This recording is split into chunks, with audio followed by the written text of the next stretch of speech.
So hello mga koys, good day. Marami na namang tayong updates para sa Gilas Pilipinas at saka sa paparating na Asian Games. So CJ Perez and company standby habang nag-aantay sa desisyon ng hagok sa apila ng SBP at ng Gilas regarding sa status ni na Calvin Abueva, Terence Romeo and company para sa eligibility nito to play for Gilas sa Asian Games. At ito ngang mga koys na si Marcio Lasater ay show-in nga dito sa Gilas Pilipinas kapalit dito kay RR Pugoy, dahil nga itong si RR Pugoy ay mayroong pang iniindang injury mga koys. So atin itong pag-usapan. At itong nagbabalik na si Assistant Coach L.A. Tenorio mga koys, ayon kay Coach Tim Con ay isasama niya sa Final 12 ng Gilas Pilipinas itong si L.A. Tenorio dahil ay cancer free na nga ito.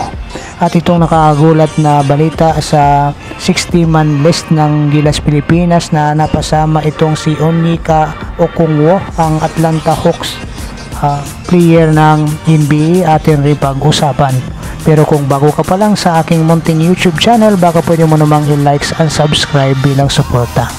So ito nga mga koys, ang apat na player na ito ay standby para sa naantay na desisyon ng hagok sa apila ng SBP at ng Gilas regarding nga dito sa status ni na Calvin Abueva, Terence Romeo, Mutau Toa at saka Jason Perkins para sa eligibility to play for Gilas Pilipinas sa Asian Games. So sa ngayon mga koys ay meron pa ring 16-man Gilas team ang nagpa-participate sa training, dahil kasama pa din dito sina Calvin Abueva, Terence Romeo and company habang inaantay ang desisyon ng hagok regarding sa apila ng SBP at Gilas sa eligibility nila na makapaglaro para sa Gilas Pilipinas. Dahil kung matatandaan sa una nating balita ay na-denied nga ng Hangzhou Asian Games Organizing Committee ang apat na player na to para mapasama sa 12 lineup ng Gilas Pilipinas ni Coach Tim Con. So ang resulta dito mga koys ng hagok ang magde-decide kung itong apat na standby player ay itutuloy ni Coach Tim Con, dahil ayon nga sa balita ng Spin.ph mga koys, ang resulta ng desisyon ng Hangzhou Organizing Committee ay lalabas na nga ito within 48 hours. So ngayong araw nga ito mga koys, antabayanan natin ang balitang ito. Samantala mga koys, dito sa karagdagang balita natin, itong si Gilas Assistant Coach L.A. Tenorio ay magbabalik na nga para sa paglalaro dito sa pambansang koponan natin.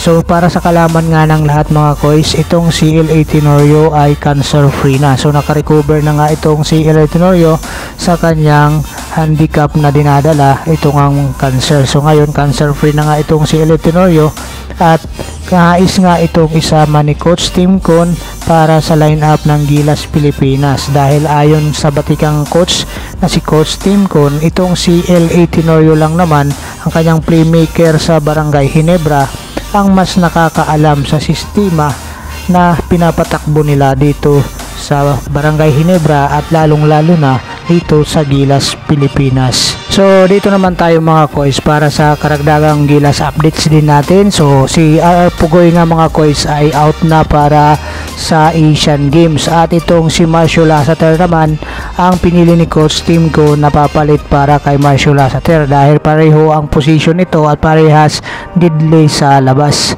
So ito nga si RR Pugoy mga koys ay nakalaro pa nga ito sa FIBA World Cup, kung saan dito nga mga koys ay nagkaroon nga pala ito siya ng injury sa naturang game. So dito mga koys ay ayon sa balita ng Spin.ph na si Roger Pugoy nga hawak kahit nandyan sa practice ng Gilas Pilipinas ay nag-aantay ng medical clearance para makapaglaro nga dito. So ayon nga na sa balita ng Spin.ph dito sa sinabi ni Coach Tim Con that Roger had to be withdraw from the national team for health reason. Kaya dito mga coach, natap ang serbisyo ni Marcio Lasater dahil hindi po pwede itong si RR Pugoy. So alam naman natin kung anong kakayahan mayroon din itong si Marcio Lasater, at malaki ang may tutulong din nito para sa kampanya ng Gilas Pilipinas sa Asian Games. So para sa huling balita natin sa ating Gilas Pilipinas mga koys, baka isa ka rin sa nagulat kung bakit napasama itong American player na naglalaro sa Atlanta Hawks na si Onyeka Okongwu sa initial 60-man list ng SBP at saka ng Gilas na ipinasa sa Hangzhou Organizing Committee. So kung matatandaan nga mga koys ay inungkat nga itong 60-man list dahil nga sa pagkawala doon sa listahan ni Calvin Abueva at saka ni Jason Perkins. So nung naungkat nga ito mga koys, marami ang nabulaga nung mapasama itong si Onyeka Okongwu dyan sa listahan na pinasa ng Gilas Pilipinas at saka SBP. So ayon sa source nga mga koys, itong si Onyeka Okongwu pala ay may Pinoy connection nga dito sa atin, kaya pala ito napasama dyan sa Gilas Pilipinas. So kilala pala ito ni Alex Cabagnot, kaya itong si Alex Cabagnot ang nagpakilala kay Onyeka Okongwu papuntang SBP at saka sa Gilas. So ang plano pala dito mga koys, itong si Onyeka Okongwu na isang 6'8", 22 years old pa lang ay gagawing future Gilas naturalized player. So ito yung papalit para kay Justin Brownlee, Andre Blatz at maging itong kay Jordan Clarkson. So magandang footnote naman pala ito mga koys para sa hakbang ng SBP at saka ng Gilas dahil pinaghahandaan nila itong future ng Gilas Pilipinas. So para sa kalaman ng lahat, itong si Onyeka Okongwu ay 6th pick ng 2020 NBA draft ng Atlanta Hawks.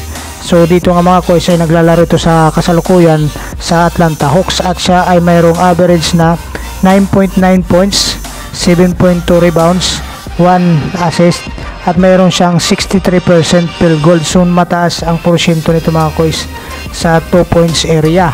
So magandang additional nga ito mga koys para sa Gilas Pilipinas in the near future. So abangan natin mga koys kung mapapasama ito sa mga susunod na torneo ng Gilas Pilipinas sa international.